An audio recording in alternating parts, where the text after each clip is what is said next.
Hello, ineffable being. How are you doing? I hope you're having an amazing, wonderful day. I want to share with you that you are a genius. You are special. You mean the world, and you are loved. Today's topic is the power of the human being. That's right, we're getting into the power that you and I have, and all human beings. Before getting into it and giving you my answers, I want you to put down below what is powerful about a human being? What is the human being's greatest potential? What would you call the human being's greatest gift? The most powerful version of a human being. And now, getting into the topic, what would you think is the power of the human being? Is it the power to walk on water, read minds, read with your eyes closed? What is the power of the human being? Is it determined by the amount of success in financial terms? If someone can make $1 billion, is this the most powerful human being? Is power determined by how strong someone is? If someone can pick up 1,000 pounds, 500 pounds, move a car, is this the power of the human being? What about intelligence? What about having a whole bunch of knowledge, a whole bunch of intelligence between the ears? Is that the power of the human being? So I'll share with you that in my journey, after I had my first awakening, after I became conscious beyond any reasonable doubt that I can be conscious, my journey started. And it has taken me to investigate, to cry over, to dream about becoming my best version, becoming the most intelligent, powerful person that I can be. I didn't know it so much then, but now I know 100% that all I've ever wanted is to create pleasantness within and pleasantness without, excuse me, pleasantness within and pleasantness externally. So what is the power of the human being? Well, let me tell you a little bit about my past so you can get perspective of where I'm coming from. I was abused physically, emotionally, psychologically, didn't have parents, in and out of foster care, lived with adoptive parents, not the greatest student, a problematic child. So this was my life. And then growing up and having to understand, and the biggest question for me at one point might be the biggest question for yourself right now: to be or to not be, to think, to not think. I used to believe to not think was my greatest potential, was me living out my greatest potential. And this journey of mine took me into a lot of great teachers: Sadhguru, Dr. Joe Dispenza, Bob Proctor, and I started fragmenting pieces of their teachings and putting together why and how I am the way I am, and how I can change if it is something that I wish to do. So I realized how long-term memories are made. Long-term memories are made by very emotional experiences, whether it be positive or negative. So given my upbringing, all the traumatic experiences, having near-death experiences very frequently, I thought, man, my paradigm, my subconscious isn't the best.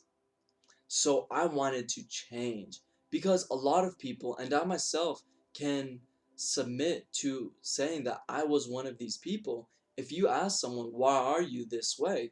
They'll say, I am this way because this event that happened to me 15 years ago. Not only today in the moment are we suffering the past, but we can suffer the future right now, because the size of the neocortex, we think about a worst case scenario and we begin to chemically feel that reality. So where are we? I mean, it sounds like we have all this intelligence, all this power, all these very great sophisticated instruments, but we're left to repeat the past, because Every situation, every communication, connection we have with our external world creates a neural network in the brain. And those neural networks, with the greatest amount of energy, which is emotion for the human being, creates a larger neural network. So, from my experience, all these traumatic experiences created the largest neural networks in the brain. So this translates into my subconscious, my unconscious thoughts are bringing from these memory banks of unpleasantness. And if I'm not thinking consciously, then I am trying to repeat the past unknowingly. The reason this happens is because the moment all of our attention is fixed on our external world, the brain takes a snapshot. This is called a memory. The goal of the human being is to lessen your refractory period, lessen the time spent on one single emotion. So if you believe your thoughts are connected to your destiny, and we have 50 to 60,000 thoughts in one day, and we do, and your thoughts and your actions, the people you do, things you eat, your life doesn't change very much, then we are regurgitating yesterday day in and day out. So for me, when I put together all these pieces, neuroscience, epigenetics, paradigms, memories, manifestation, and what really goes into all of these, especially looking at quantum physics, the quantum reality, the quantum model of reality, is that my thoughts and my emotions cause and change the outcomes of my future. This was transcending for me because I said, man, then I really have to step it up. I can't allow myself to be guided by my unconscious thoughts because I now know they are created by neurological networks in the brain. And the largest neural network in the brain is my most energetically charged experience. And for me, those experiences, memories, are not any good. So let's say that we've had a pretty good life, nothing to complain about. Maybe I didn't get a couple gifts or just minor stress. Well, that's the thing. As our external world enhances, our internal state has not changed at all.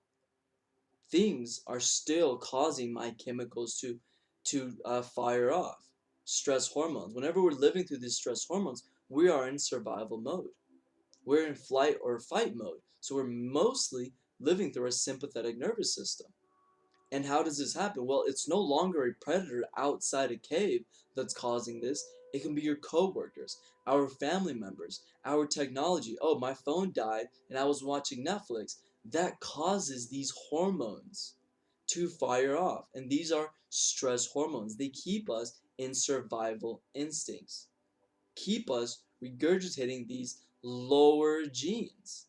Signs are significant scientific evidence to show extended long-term states of stress downregulate our genes, long-term effects. So this means that our thoughts can make us sick. So the question is, if our thoughts can make us sick, can our thoughts make us healthy? The answer is absolutely yes, and this is shown time and time again by Dr. Joe Dispenza. So, what is the greatest gift to the human being, you're asking? Well, I would have to agree, based on all of this, the greatest gift is to not be influenced by our future nor by our past.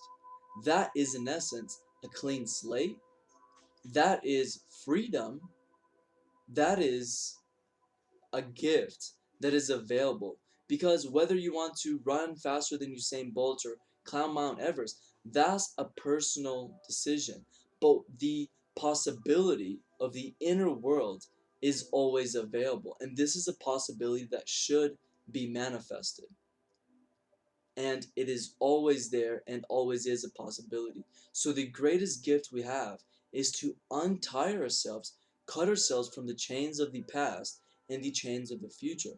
Well, how do we do this, you might ask? Well, living through the heart, cultivating an elevated emotion, living in the present moment, creating the emotion consciously of that future reality that you want to be in.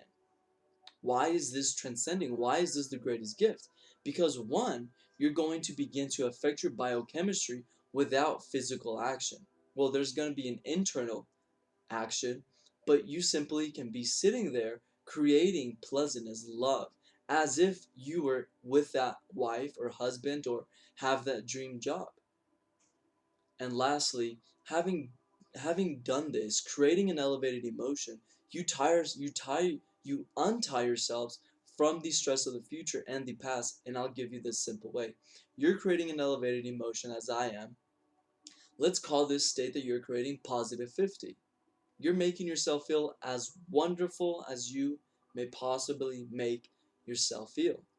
So now, whenever a traumatic memory comes to you, or the unconscious brain presents a worst case scenario of the future, well, this has to pass through the filter of your conscious creation, which is an elevated emotion. So now, not only are you not going to be literally affected because of the size of the neocortex of this unconscious thought, but you're going to be able to look at it and be able to navigate these waters a lot better because you're at a higher emotional state. So now you can view a problem and you're in homeostasis. Your sympathetic and parasympathetic nervous system are one, they're working together, and your brain clarity is going to be better, your energy is going to be better. And a spoiler, as soon as you start creating an elevated emotion, your thoughts begin to change. Because you're creating your body chemically, you're creating a new reality. These are chemical signals that your brain has to translate into electrical signals that we call thought. And this is how you become the person that you want to become. This is how you overcome trauma. This is how you manifest the reality that you want. This is the greatest gift that is available to you and to all of us. And this is my gift to you today. Please comment below what topics would you like for me to cover in the future? And also remember, share with me what is the human being's greatest power. I'd love to hear your opinion on this. Also, please comment Also, please subscribe and share this video with your loved ones, best friends, social media accounts, and mastermind group. I hope to see you on the side of light. Goodbye.